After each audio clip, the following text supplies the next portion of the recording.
Eso, entonces en esta paraxá observa, ya vemos la promesa del regreso a la bendición, ¿ya?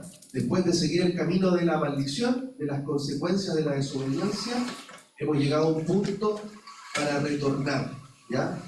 Y lo decíamos a través de Yeshua, ¿ya? Que es el camino, la verdad y la vida. Es la única razón, en la verdad, que el Padre ha provisto para que podamos regresar a Él. Si no, no podríamos haber regresado nunca, ¿ya? Y esto está aquí también en sus promesas, ¿ya? Y por eso observar es detenernos a mirar y a comprobar de que el camino del Señor es recto, es bueno y es un camino de bendición, ¿ya? Finalmente que va a traer todas estas bendiciones y consecuencias buenas para nuestra vida, ¿cierto? Todo nos saldrá bien al seguir su camino. Entonces vamos a ir leyendo, ¿les parece? Son varios versículos y voy a partir aquí por la tita, vamos pasando la presentación por para allá. Deuteronomio del 12 en adelante. Dice, será que el lugar escogido por Adonai vuestro Elohim para que sea invocado su nombre, allí será llevado todo lo que yo os ordeno, vuestros holocaustos, vuestros sacrificios, vuestros diezmos y vuestras primicias, y todo lo escogido de vuestros votos que hayáis prometido a Adonai.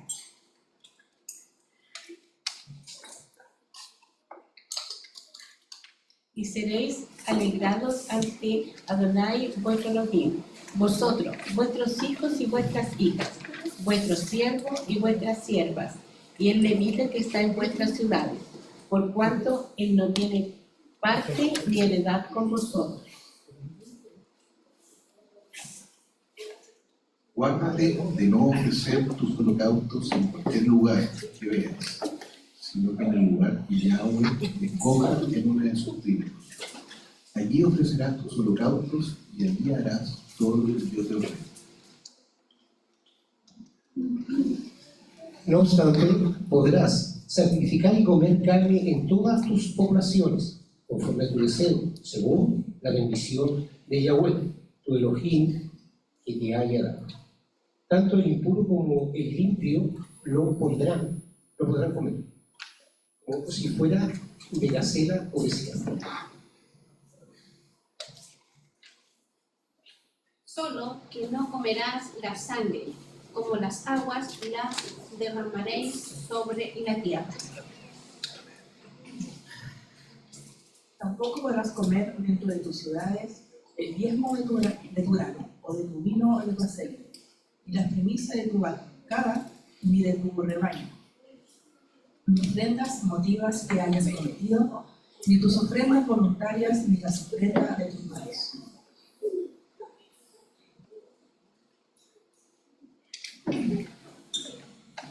Sino que las comerás delante de Yahweh tu Elohim en el lugar que Yahweh tu Elohim te haya escogido, tú y tu hijo y tu hija, tu siervo y tu sierva, el levita y el prosélito de tus ciudades.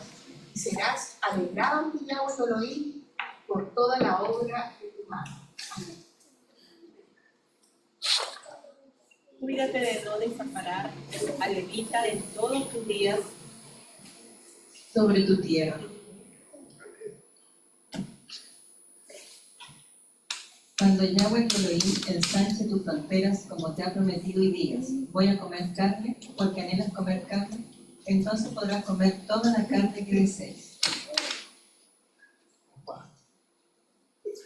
Y si el lugar que Yahweh tu Elohim escoja para que allí sea invocado su nombre está lejos de ti, entonces sacrificarás de tu vacada y de tu rebaño que Yahweh te ha dado, como te he ordenado, y dentro de tus ciudades podrás comer según todo el anhelo de tu alma.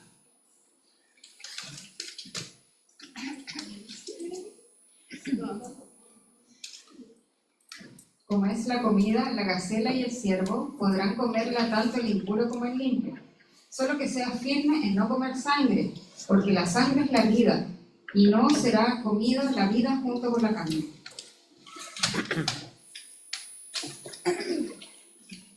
No la comerás, la derramarás sobre la tierra como las aguas, no comerás de ella, para que te vaya bien a ti y a tus hijos después de ti, porque habrás hecho lo recto ante los ojos de Yahweh.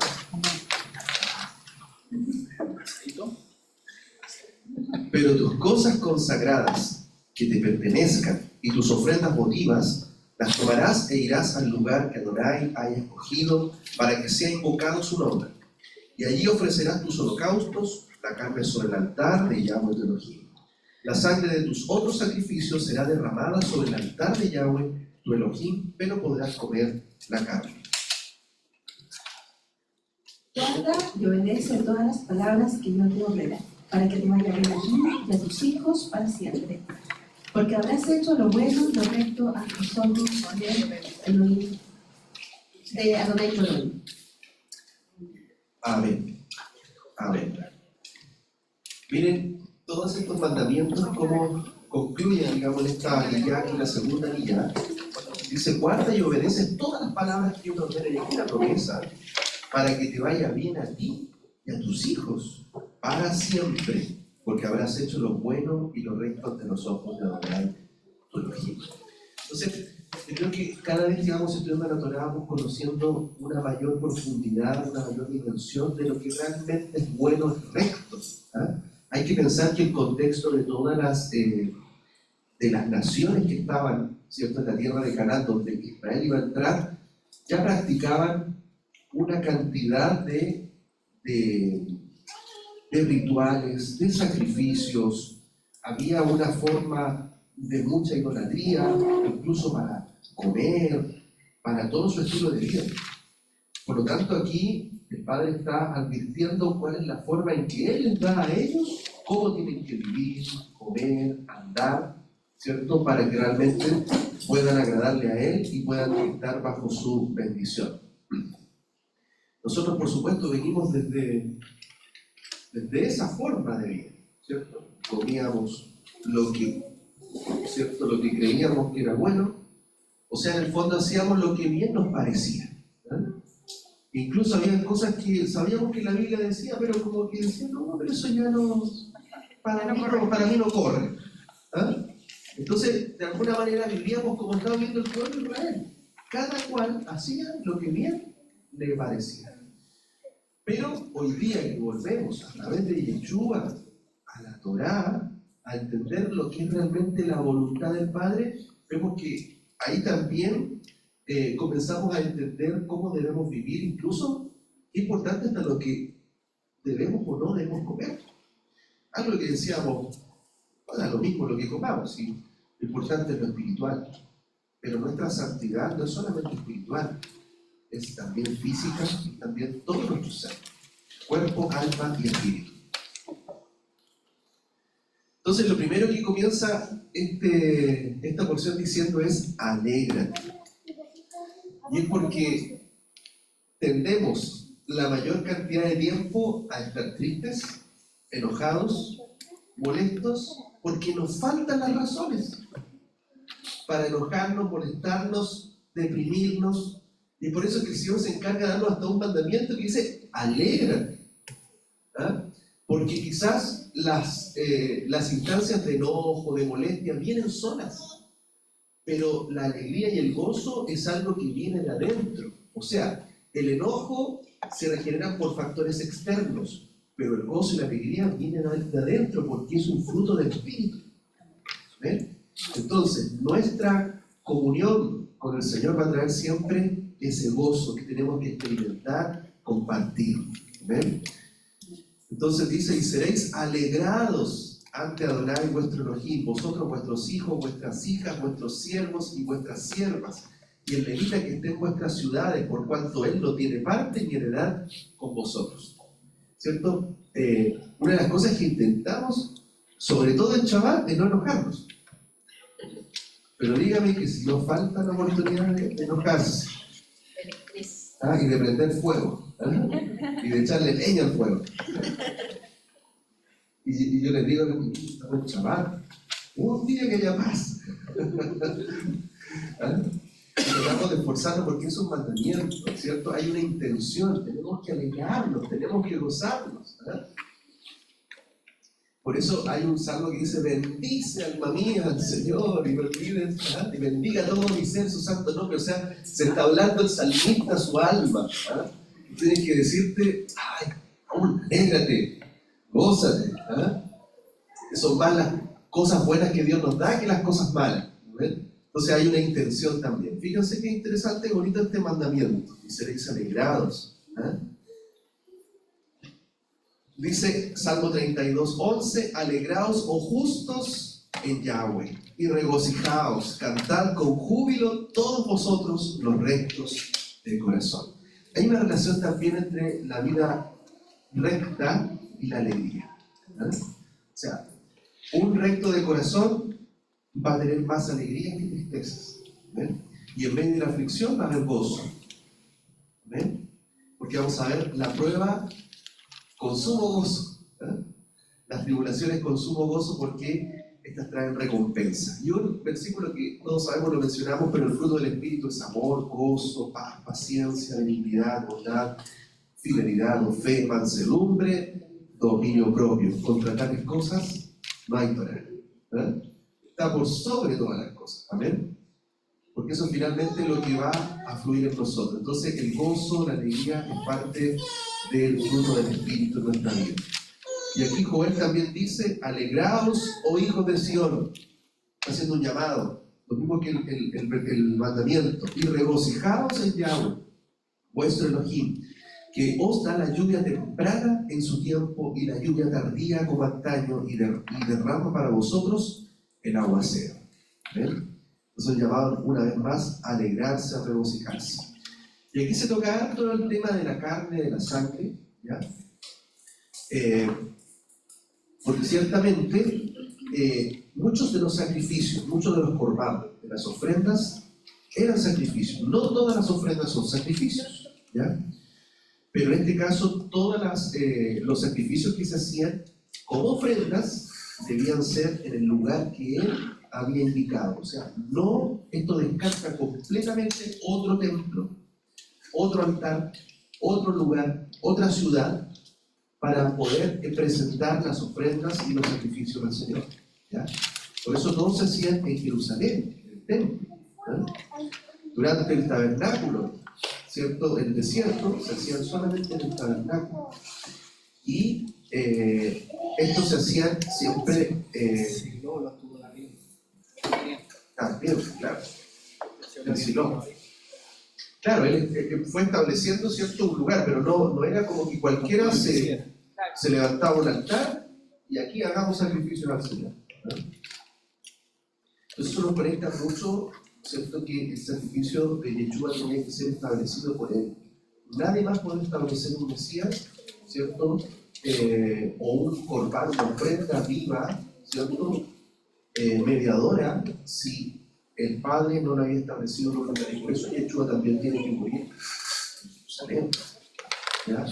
¿Cierto? Sacrificado en el mismo lugar donde se sacrificaba la vaca roja, ¿eh? Entonces, cumpliendo un mandamiento. Entonces aquí está dando instrucciones muy específicas también. ¿Por qué? Porque si no va a haber mucho desorden. Y sabemos que todo tiende al caos, pero Dios nos lleva al orden.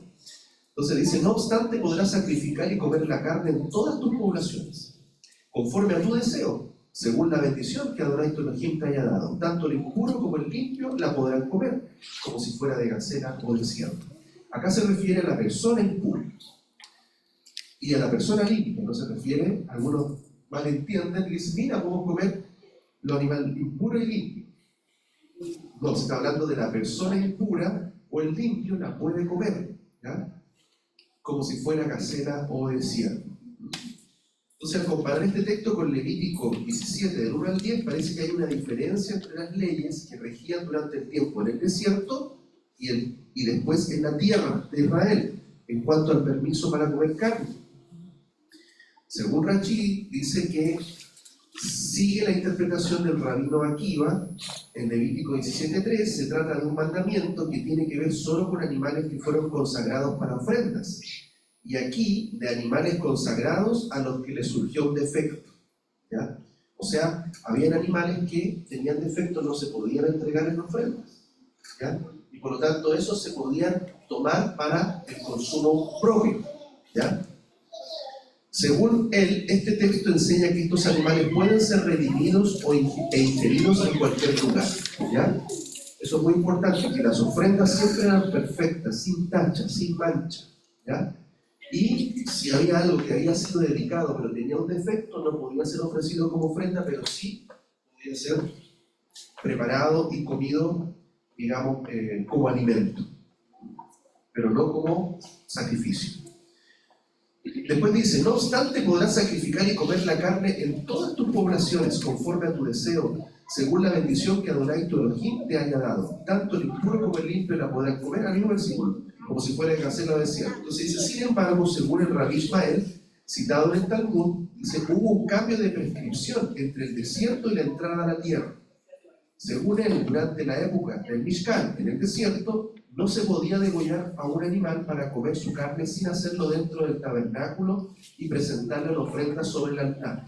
O sea, durante el tiempo del desierto, toda carne que se comía debía ser de la que hayan sido ofrecidas en sacrificio y ofrenda, ¿ya? Esas se podían comer. Nadie podía hacer un sacrificio aparte para poder comerlo. Entonces es importante que las instrucciones que le está dando es para la tierra, ¿ya? Que viene. Por eso después permite que tú puedas, ¿cierto?, comer un animal, sacrificarlo para comida que no haya sido necesariamente ofrecido como ofrenda, ¿ya? Según el Midrash, esta es una de las 8 prescripciones que la Torá autoriza después de haberlas prohibido con anterioridad. O sea, hay un cambio, ¿ya? Hay un cambio que en este caso aplica para el desierto y algo diferente para la tierra prometida. Después dice Deuteronomio 12, 16, y también lo repite en el 23. Acá repite mucho también, varias veces, algunas instrucciones. Dice, solo que no comeréis la sangre, como las aguas la derramaréis sobre la tierra. Fíjense que acá hay 10 veces, ¿verdad?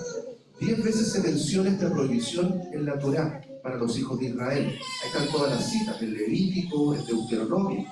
Hay 3 cosas principales que hay que tener en cuenta en cuanto a la matanza de un animal puro para que sea apto para comer por los israelitas. Entonces, son 3 cosas importantes: que no se puede comer un animal enfermo, no puede haber sufrido antes o en el momento de su muerte, y tiene que ser totalmente desangrado justo después de ser degollado. Entonces, no es solamente que el animal sea limpio, por ejemplo, vacuno, cordero, sino que este animal tiene que haber sido sacrificado de una forma correcta. Ese también es el concepto kosher, ¿ya? Que nosotros lamentablemente aquí no podemos regular, no lo podemos legislar, porque las ganaderas no se sujetan a estas leyes, ¿ya? Pero tengo entendido de que se puede buscar, hoy día en Chile también se ha introducido mucho el concepto kosher.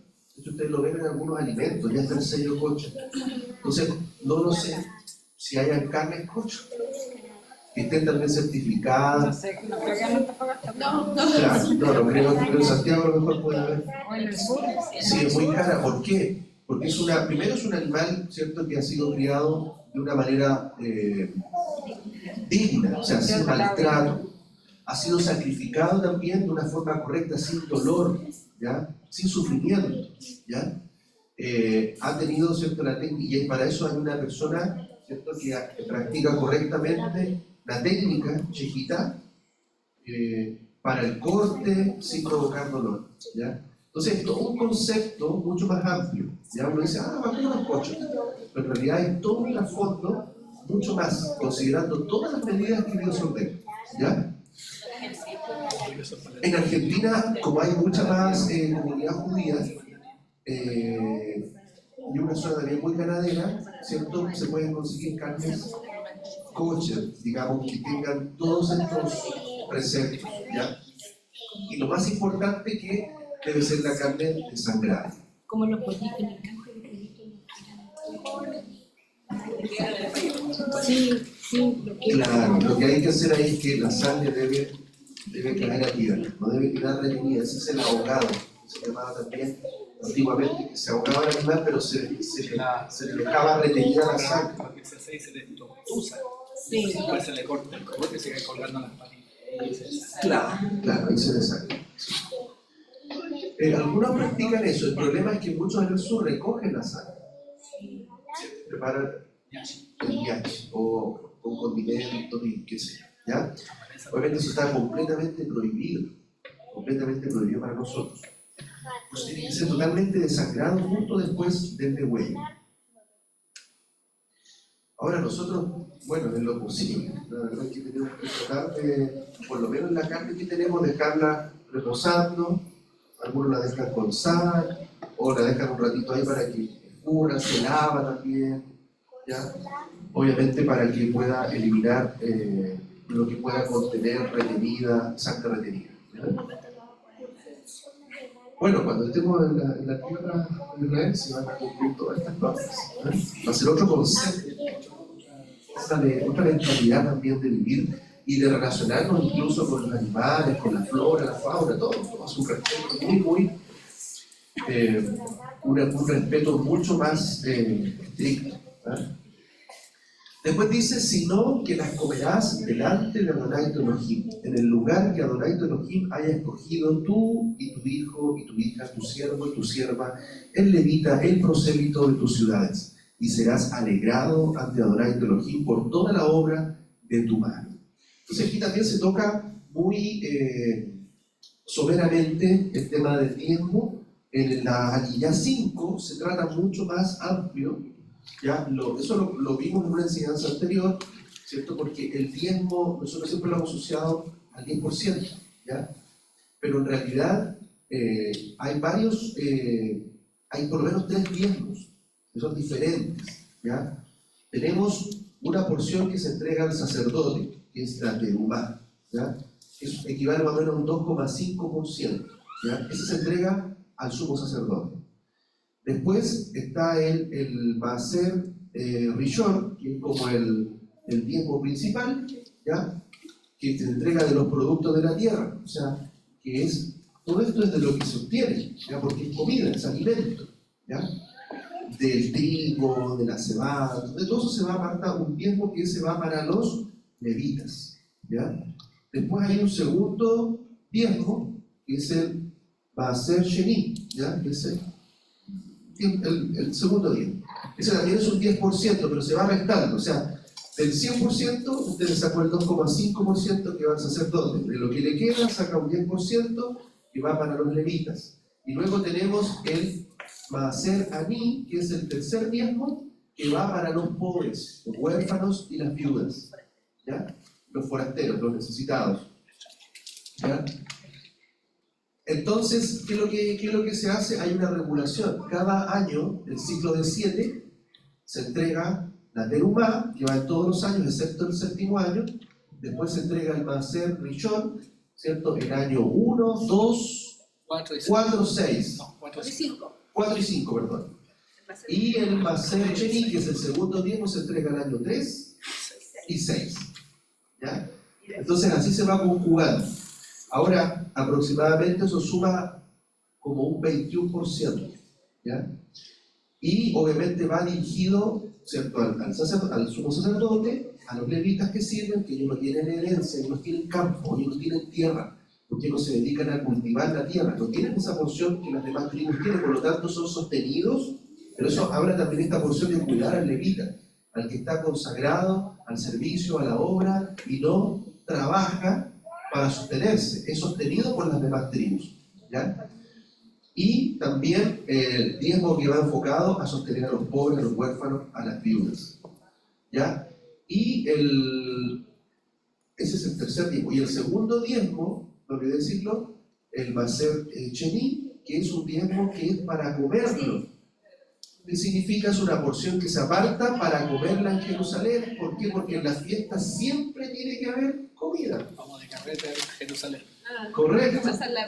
Entonces, ¿qué tenían que hacer las familias? Claro, tenían que llevar sus diezmos en animalitos, en comida, y llevarlo a Jerusalén y comer ahí. ¿Ah? ¿Qué importancia es comer y beber delante del Señor? ¿Ya? Y alegrarse de Él. Mire, en una forma práctica, o sea, ¿quién no se alegra con un asado? ¿No? ¿Cierto? Como decir, oye, ya, hagamos un asado, ahora, y todos contentos, ¿cierto? Y qué hermoso era, todas las familias se alegraban y se gozaban, y cumplían un mandamiento también, de alegrarse delante de Él, con la comida y con toda la provisión que les había dado. Qué alegría cuando me dijeron, a la casa. Amén. ¿Cierto? Era fiesta, era celebración, era abundancia, ¿cierto? A nadie le faltaba. Entonces fíjense cómo este diezmo tenía todas esas funciones: sostener al sumo sacerdote, a los levitas, a los pobres, pero también comer delante del Señor, ¿ah? Con esa porción. Entonces ahí nosotros podemos entender para qué son también los diezmos, a quiénes se sostienen, ¿ya? Para qué sirve realmente, ¿ya? Y el séptimo año correctamente no se diezmaba, aunque creo que se entregaba un diezmo de los pescadores y de los mercaderes. No lo tengo completamente seguro, pero algo así se entregaba en el séptimo año. Pero estos no corrían para el séptimo año. El séptimo año podían recoger del campo lo que quisiera el extranjero, recolectores, recolectar. No trajes la tierra, pero podían entrar a los campos a recolectar. Exacto. Se recogía de lo que la tierra daba solito. Podía entrar a comer lo que quisiera. Así es. Y sigue resaltando alegría, gozarse. ¿Ah? Lo vuelve a repetir: y serás alegrado ante Yahweh tu Elohim por toda la obra de tu mano. ¿Ven? Después dice: cuídate de no desamparar al levita en todos tus días sobre tu tierra. Dice: si uno no tenía nada que ofrecer al levita del primer diezmo, se podía dar el diezmo para el pobre. Pero si no hay nada del diezmo para el pobre, había que darle los sacrificios de paz, porque de alguna manera había que sostener a los levitas, ¿ya? No podían quedar sin comida. El mandamiento de amparar al levita solo aplica dentro de la tierra de Israel, donde el levita no tiene heredad. Aquí en la diáspora, no solo el levita está sin heredad en la tierra, sino todos nosotros. Estamos todos hoy día sin herencia todavía. Vamos a esa herencia, ¿verdad? Por eso también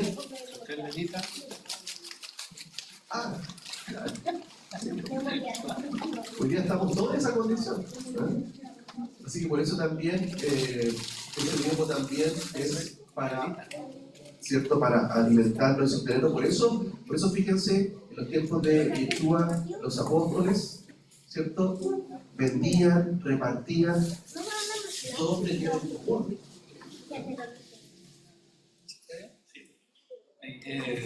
Efectivamente, estamos afuera de la tierra sin heredad, los levitas, para hacer esa obra, de enseñar, de avanzar, que llegue hasta los confines de la tierra. ¿Cierto? Esa es la cultura. Bernabé, cuando recibe el bautismo del Espíritu Santo, que había sido elegido como uno de los 7 servías, cuando se le revela el Espíritu, el Ruach HaKodesh lo lleva a obediencia, demuestra que está en condición, porque él venía de la tribu de Leví, y le da convicción de pecado, de que él no podía tener heredad, él tenía una tierra, y por eso es que lo que hace, la vende y la entrega. Eso dice en Hechos de los Apóstoles, ¿no es cierto? Porque a él se le reveló, como levita no podía tener heredad, así que vendió la tierra y la entregó, y eso significó el testimonio y esa obediencia de que él estaba lleno de Ruach. Y por eso fue designado como el reemplazante como discípulo. Y eso quiso imitar después el matrimonio. Zafira, mintiendo, no entregando la porción de verdad, costándole la vida. El Espíritu no aceptó ese reclamo. Porque querían el honor, no iban por la obediencia, querían ser reconocidos en la comunidad. Exactamente, o sea, también ahí lo que queremos mostrar y lo que realmente estamos haciendo para él. Por eso vendían todas las cosas. Empezaron los levitas también a predicar. Mira, gloria a Dios. Mira qué bonita esa conexión ahí. Después el versículo 20 dice: cuando Yahweh te Elohim ensanche tus fronteras como te ha prometido y digas, voy a comer carne porque anhelas comer carne, entonces podrás comer toda la carne que deseas. Dice, esto nos enseña que solo se debe comer carne cuando hay prosperidad y amplitud económica, no cuando hay escasez. Hay una conexión también allí, ¿cierto? Hoy día más que nunca, ¿cierto? Con el precio de la carne. Me encanta. Eso es. Eso también es una muestra, ¿cierto?, de abundancia, de bendición, ¿cierto? Entonces, no está, obviamente, la Torá claramente no está prohibido el carne, como en algunas religiones, ¿cierto? Se prohíbe comer carne. Dice, y si el lugar que Adonai tu Elohim escoja para que allí sea invocado su nombre está lejos de ti, entonces sacrificarás de tu vacada y de tu rebaño que Adonai tu Elohim te haya dado, como te he ordenado, y dentro de tus ciudades podrás comer según todo el anhelo de tu alma. En primer lugar se refiere a que ya todos no van a poder estar viviendo cerca del tabernáculo y así ofrecer sus ofrendas de paz, que se comen en la presencia del Eterno. Por esto, en la tierra de Israel está permitido comer carne fuera del tabernáculo y del templo. ¿Ven? Pero en la tierra de Israel, por supuesto. Recuerden que las ofrendas de paz era algo que se comía, ¿ya? Se compartía, a diferencia del sacrificio olá, que era quemado completamente, ¿ya? Entonces vemos también que Yeshua es una ofrenda de paz. Por eso Yeshua dice, el que no comiere mi carne. Porque estaba hablando de que, en ese contexto, de que él es una ofrenda de paz. Es una carne, ¿cierto? Estamos hablando de su palabra, ¿ah?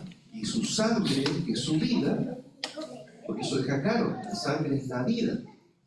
¿Cierto? Nosotros asociamos sangre con muerte, pero en realidad en el contexto hebreo sangre es vida. La vida de una persona es derramada, por eso Yeshua derrama su vida, su sangre.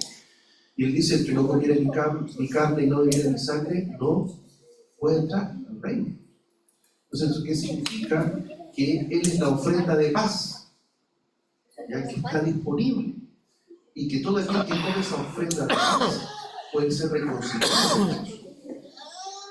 La ofrenda de paz solamente se podía comer durante 2 días. Porque al tercer día esa ofrenda quedaba descalificada, de cualquiera que comiere era cortado, era maldecido. Entonces también tiene un significado profético en la cual la ofrenda de paz está disponible por 2 días mileniales. ¿Qué significa? Desde que Yeshua vino son 2000 años solamente que podemos comer esa ofrenda. El que la quiere comer después ya no puede, o ya no se puede comer después de eso. Entonces hay un tiempo, y eso está relacionado también con el tiempo en que se cierra ese periodo de gracia, ese periodo en el cual podemos venir esa ofrenda, ¿ya? Están próximos a cumplirse. Si nosotros relacionamos que Yeshua hizo un sacrificio, ¿cierto?, de paz, ofrenda de paz en la cruz por nosotros hasta el año 30, o sea, significa que hasta el 2030 aproximadamente tenemos 2000 años, 2 días mileniales en cuales esa ofrenda está disponible. ¿Ven? O sea, hay tiempo para venir, pero poco. Queda poco tiempo. ¿Ven? Interesante. Dice, y si el lugar...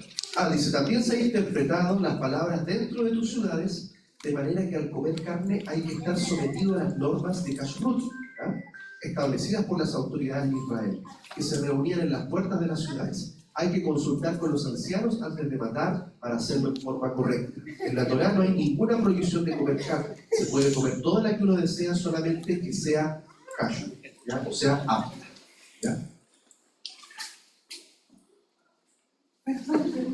Deuteronomio 12:23 dice, solo que sea firme en no comer sangre, porque la sangre es la vida, y no será comida la vida junto con la carne. La segunda parte del versículo significa, según Rashi, que no se puede comer un miembro de un animal vivo. Eso también estaría prohibido, obviamente. Estaría conocido. Con otras palabras, no se puede comer la carne de un animal mientras que su alma, en hebreo nefesh, esté en él. Este mandamiento es también uno de los 7 que fueron dados a Noé, y por eso aplica a todos los hombres. ¿Ya? Entonces, ¿ustedes han escuchado las leyes noágidas? ¿Ya? Son 7 leyes noágidas que se entiende que son leyes universales. O sea, seas o no israelita, seas o no creyente, aunque seas un gentil, son leyes que deben aplicar para todos. Ya recuerden que la Torá va a aplicar a aquel que entra en un pacto, en un convenio con el Señor y decide dar su Torá. Pero acá este mandamiento también aplica en forma universal, ¿ya? Porque fueron dados a Noé. Y vuelve a mencionar el versículo 24, no la comerás. ¿Ah?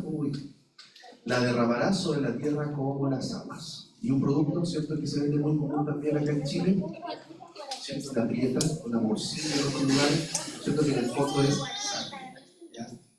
Que está con condimentos, con verduritas, etc. Y obviamente ahí también está esa prohibición, ¿ya? Que algunos van por algo. Dice, no comerás de ella para que te... Y miren, fíjense que ellos tienen un mandamiento asociado casi el mismo, la misma bendición que para el honra a tu padre y a tu madre. Cierto que nosotros habíamos aprendido que el único mandamiento que tenía esa bendición, ¿verdad? Pero miren lo que dice, no comerás de ella para que te vaya bien a ti y a tus hijos después de ti, porque habrás hecho lo recto ante los ojos. Entonces fíjense el nivel también que se considera esto. Entonces tú puedes decir, no, pero es que eso es comida, va a la guatita y después se va, ¿cierto?, a la letrina, como dice el versículo. Pero en realidad tiene una importancia espiritual tremenda. Porque más el hecho de que te haga bien o te haga mal es el hecho de la obediencia. Lo hemos aprendido así. No necesariamente tenemos que justificar un mandamiento, ¿no? Que no es malo, porque por supuesto que muchos se justifican ampliamente, científicamente, de que son malos. Pero si no hay argumentos y alguien dice, no, pero si comer hígado es bueno, la manita es bien. Y a lo mejor alguien te puede decir, oye, es excelente para esto y esto otro. Pero nosotros no actuaríamos porque estaríamos, dice, oye, pero que se hace bien, está enfermo, tiene que comer. Estaríamos siendo en primer lugar obedientes. Y esa confianza en nuestra sanidad la estaríamos poniendo en él al ser obedientes. ¿Se fijan? Entonces, qué importante eso también, que hay una promesa. El solo hecho de cumplirla va a decir, te va a ir bien a ti y a tus hijos después de ti. Y habrás hecho lo recto delante de los ojos de Yahweh. Dice según Rachi, ¿a qué se refiere a no comer sangre de corderitos? La expresión para que te vaya bien aparece además de este versículo en relación con el mandamiento de honrar a los padres, también de la ejecución de un asesino y con el mandamiento de no tomar de los pájaros la madre con los huevos o hijos. ¿Ya? Otros mandamientos que aparecen en el Deuteronomio van asociados a la misma expresión para que te vaya bien.